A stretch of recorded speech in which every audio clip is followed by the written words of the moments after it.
السلام علیکم ناظرین، گرد و پیش رضی کے ساتھ اور آپ جانتے ہیں الیکشن کی گہما گہمی نے جہاں جیسے جیسے وقت گزر رہا ہے انتخابی مہم تیز ہو رہی ہے، افواہ ساز فیکٹریاں بھی بہت سا کام دکھا رہی ہیں، اور اس وقت جو سب سے بڑا معاملہ چل رہا ہے وہ یہ چل رہا ہے کہ الیکشن کے موقع پر خوریزی ہوگی، کیا الیکشن پرامن انداز میں ہوں گے، اور بعض لوگ جو ہیں انہوں نے بعض صحافیوں نے یہ بتایا کہ پاکستان تحریک انصاف کی جانب سے بھی شکست کی صورت میں خوریزی کا، ہنگامہ آرائی کا ایک پلان تیار کیا گیا ہے۔ آپ نے وہ تو سنی لیا ہوگا کہ قرآن پر حلف کی جو باتیں کی جا رہی تھیں، اور اس میں کچھ لوگوں سے حلف لیا بھی گیا، اور کہا گیا کہ ان ویڈیوز کو وائرل کیا جائے، اور اس حلف کے بعد ہم صرف ایک صورت میں جیت سکتے ہیں کہ آپ کے اراکین جو ہیں وہ جب حلف برداری ہو، جو آپ کے امیدوار حصہ لے رہے ہیں وہ جب حلف اٹھا لیں تو اس کے بعد ان پر ایک اخلاقی دباؤ آ جائے گا، ان کی ویڈیوز وائرل کر دی جائیں کہ انہوں نے قرآن پر حلف دے دی ہے۔ خیر، مذہب کا اس انداز میں استعمال، قرآن کو اس انداز میں بیچ میں لانا،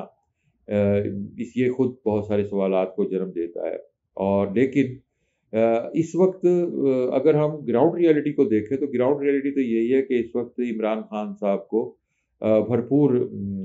حمایت حاصل ہے۔ لوگ جو ہیں وہ ایک ہی نام دیکھ رہے ہیں اور وہ کہہ رہے ہیں کہ ہم نے پی ٹی آئی کو ووٹ دینا ہے، لیکن پی ٹی آئی کے امیدوار جو ہیں وہ بھی بہت سارے مسائل کا شکار ہیں۔ انتخابی نشانات والے مسائل آپ جانتے ہیں، ان کو درپیش ہوئے،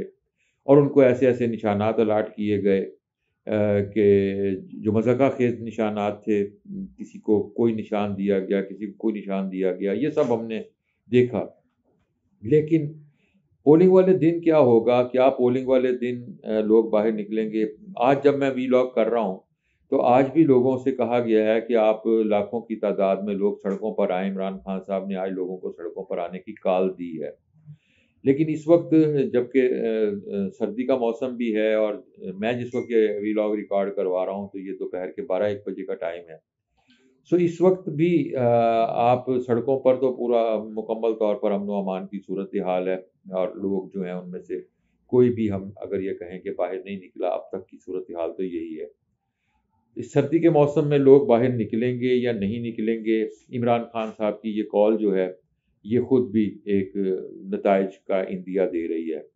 لیکن فرض کیا کہ لوگ باہر نکلتے ہیں، الیکشن والے دن باہر نکلتے ہیں، الیکشن والے دن لوگ ووٹ ڈالتے ہیں، اور رزلٹ وہی آتا ہے جو آپ جانتے ہیں کہ ریاست کے ساتھ ٹکرانے والے کے خلاف رزلٹ آتا ہے، اور اگر حکومت نے کچھ مینیور کیا ہے تو کیا پھر اس کے نتیجے میں ان نتائج کو قبول کیا جائے گا؟ لیکن ایک اور بات بھی ہے، اور وہ بات یہ ہے کہ ایک زمانہ تھا کہ جب ریگنگ ہو جاتی تھی، جب بیلٹ پیپر تبدیل کر دیے جاتے تھے، جب بیلٹ پیپر جو ہیں وہ زیادہ چھپوا لیے جاتے تھے، جب رزلٹ جو ہے وہ تبدیل ہو جاتا تھا، جب آر ٹی ایس سسٹم بیٹھ جاتا تھا، یہ سب کچھ ہم نے دیکھا۔ لیکن پھر کویشچن یہ پیدا ہوتا ہے کہ آج کے دور میں اور ڈیجیٹل دور میں جب ایک ایک چیز کیمرہ کیپچر کر رہا ہے، اور ذرا سی دھاندلی، ذرا سی ڈبلنگ، ذرا سے کوئی اور بات جو ہے وہ وائرل ہو جاتی ہے، تو ایسے میں کیا دھاندلی کرنا آسان ہوگا؟ اور اگر آسان نہیں ہوگا تو پھر ان نتائج کو کیسے عمران خان کے خلاف تبدیل کیا جائے گا؟ عمران خان کی پاپولرٹی کو، رزلٹ کو کیسے مینیج کیا جائے گا؟ یہ سب سے بڑا سوال ہے، اور اس سوال کا جواب ظاہر ہمارے پاس نہیں ہے۔ ہر مرتبہ ریگنگ کے نئے طریقے ہوتے ہیں، ہر مرتبہ نئے انداز ہوتے ہیں، سو اگر ریگنگ کی جاتی ہے جیسا کہ عمران خان صاحب اور ان کے ساتھی کہہ رہے ہیں تو وہ کس انداز میں ہوگی، یہ بنیادی سوال ہے۔ لیکن اصل بات یہ ہے کہ عمران خان صاحب جو مرضی کر لیں، عوام جس انداز میں بھی ان کی حمایت کر لیں، جو آزاد امیدوار بہت سے کھڑے ہو گئے ہیں، جو عمران خان کی تصویریں لے کر بہت سارے کھڑے ہو گئے ہیں، عمران خان کو ہرانے کے لیے یہ تمام امیدوار ہی کافی ہیں، کیونکہ ان امیدواروں کے ووٹ آپس میں تقسیم ہو کر جس نتیجے کو مرتب کریں گے اس کے نتیجے میں ایسے ہی رزلٹ سامنے آئیں گے کہ جن کے بارے میں ہم یہ کہیں گے کہ یہ نتائج حیران کن ہے۔ ناظرین اکرام، گرد و پیش رضی کے ساتھ اس چینل کو سبسکرائب کریں، بیل آئیکن کو کلک کریں۔ دوبارہ ملیں گے نئی ویڈیو کے ساتھ۔ خدا حافظ۔